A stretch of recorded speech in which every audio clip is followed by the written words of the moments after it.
এরপরে প্রশ্ন হলো 31st নাইট উপলক্ষে আমাদের সমাজে নানা রকমের কৃষ্টি কালচার চোখে পড়ে। এ বিষয়ে তরুণদের উদ্দেশ্যে আপনার নাসিহা কামনা করছি। খুবই গুরুত্বপূর্ণ ইস্যু, প্রিয় দর্শক।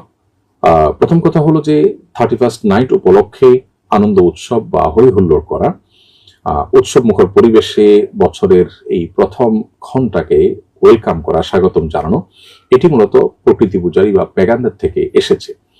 একসময় প্রকৃতি পূজারীরা মনে করত যে বছরের প্রথম মুহূর্তকে, প্রথম ক্ষণকে আনন্দ উৎসব এবং হই হুল্লোড় করে কাটালে সারা বছর মানুষ ভালো থাকতে পারে, সুখে থাকতে পারে।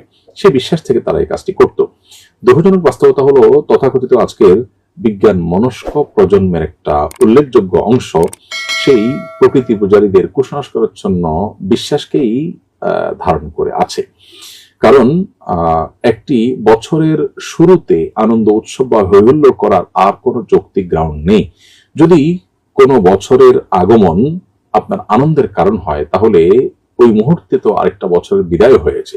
যার আগমনটা আপনার আনন্দের কারণ হবে, তার বিদায় কি বেদনার কারণ হওয়া উচিত নয়? আপনি নতুন বছরের আগমনে হৈহুল্লোড় এবং আনন্দ উৎসব যদি করে থাকেন, তাহলে ঠিক একটি বছরের বিদায় তো তখন হয়েছে, তখন তার জন্য কি আপনি বেদনাহত হয়েছেন?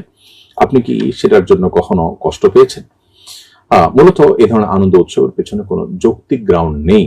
আমরা প্রতি মুহূর্তে লজিক এবং যুক্তি খোঁজা মানুষগুলো যখন এ কাজে বা এ ধরনের কাজে আমরা যখন লিপ্ত হই, তখন সেটা আসলে আমাদের বিশ্বাসের দেউলিয়াত্ব এবং আমাদের চিন্তা এবং আদর্শগত যে ভয়াবহ ত্রুটি এবং গ্যাপের জায়গা, সেটাকে শুধুমাত্র স্পষ্ট করে দেয়।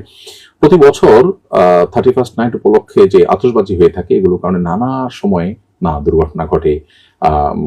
গেল কয়েক বছরের মধ্যে একটি শিশু, মায়ের করে একটা শিশু বিকট আওয়াজে মৃত্যু পর্যন্ত বরণ করেছে। প্রতি বছরই প্রায় পাখিদের ছুটোছুটি করতে দেখা যায়, অনেক পাখি মারা যায়, তাদের জন্য আতঙ্কের একটা বিষয় পরিণত হয়।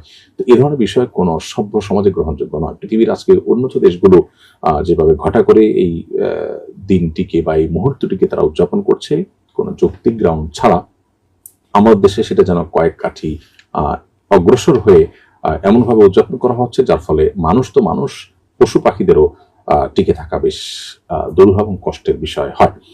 রাত 12:01 যখন বহু মানুষ শহরে গ্রামে ঘুমিয়ে আছে, সেই সময়ে বিকট আওয়াজে পটকা ফুটানো বা আপনার আতশবাজি করা, এটা কিভাবে গ্রহণযোগ্য হতে পারে বা কোন সেন্সে আমাদের তরুণদের একটা অংশ এটি করতে পারেন, সেটা আসলে বড় ধরনের প্রশ্নের বিষয়।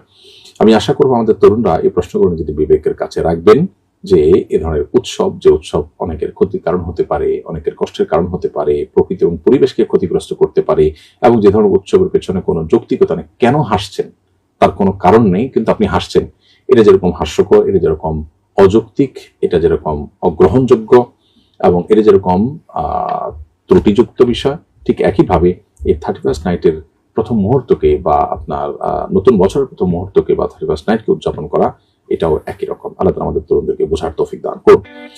এরপরে